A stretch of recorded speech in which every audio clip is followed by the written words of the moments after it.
Welcome to the Explainer. Today we're doing something really special. We're essentially unrolling an ancient, almost magical map.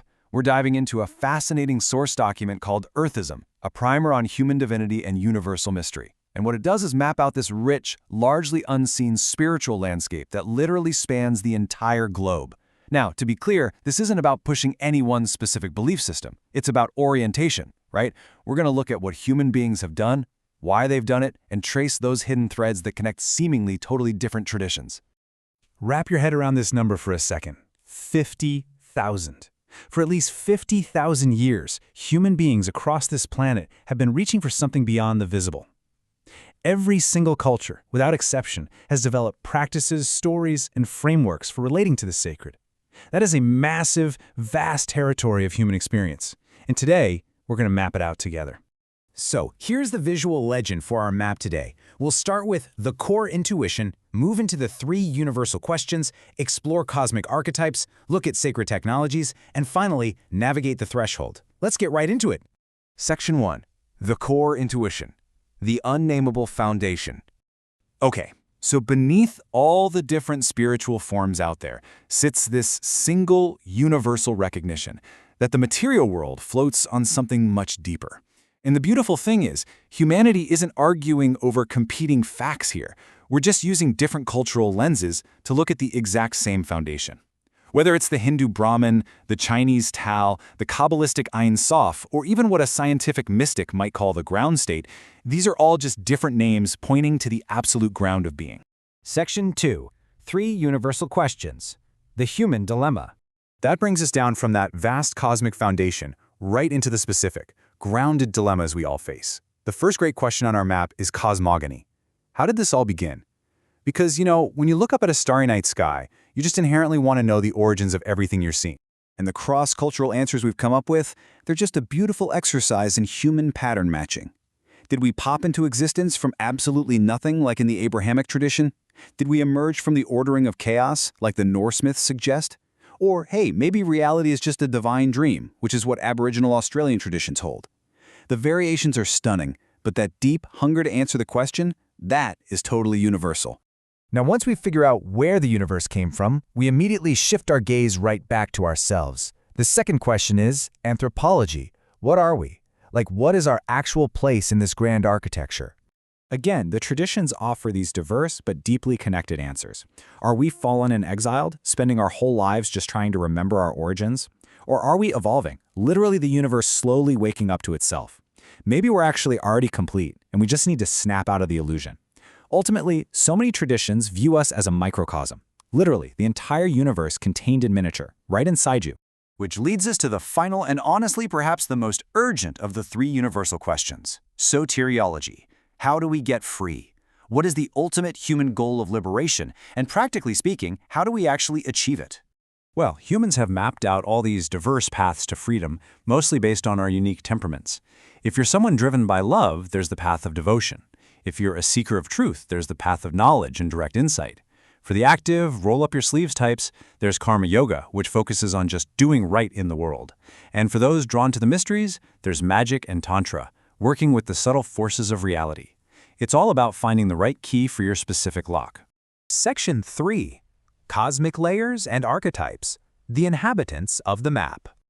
Okay, now that we know the big questions, let's actually survey the landscape itself. Most traditions describe a heavily stratified cosmos. Starting at the very top with the absolute void, we descend through the divine principles, down into the angelic realms, through the subtle, fluid world of dreams, hitting the dense, physical, material world we walk around in every day, and finally reaching all the way down into the unconscious underworld. But what's a landscape without its inhabitants, right?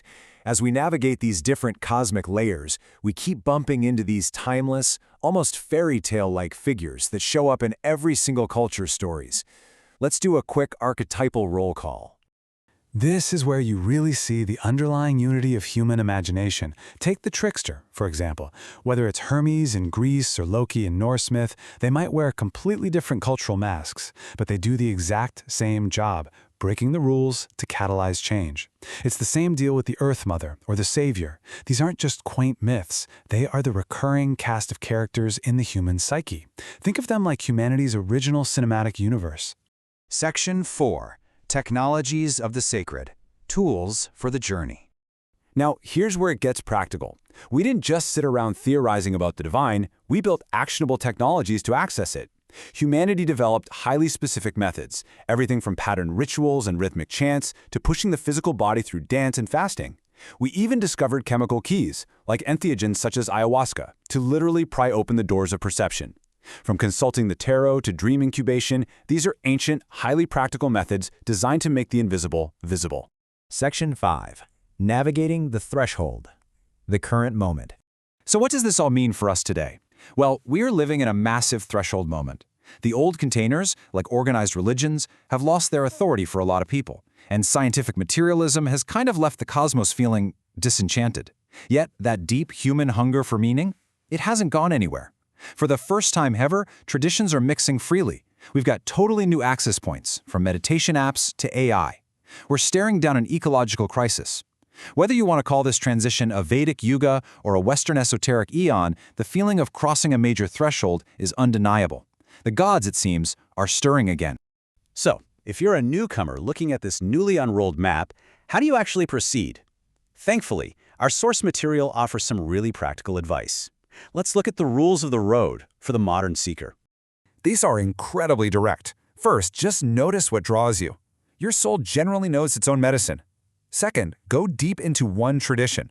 Before you try to synthesize everything, practice actively because theory alone is just dead weight. Find a community, and this is absolutely crucial. Expect fierce resistance from your own ego. Thinking you're uniquely advanced is a classic trap. The true path, every single time, goes straight through humility. I want to conclude with this incredibly powerful thought from the text. Maps are not territories. The territory is your own experience. This whole explainer, everything we've just covered, these ancient traditions, they're just a guide. Reading about the territory cannot, and absolutely will not, substitute for your own courageous, honest encounter with it. These traditions exist because humans across all times and places encountered something profoundly real, and they left these records behind to help the rest of us. So, as we roll up the map for today, remember this: the door is open. In fact, it has always been open. So, what questions arise for you? Thank you so much for exploring with us, and I'll see you in the next explainer.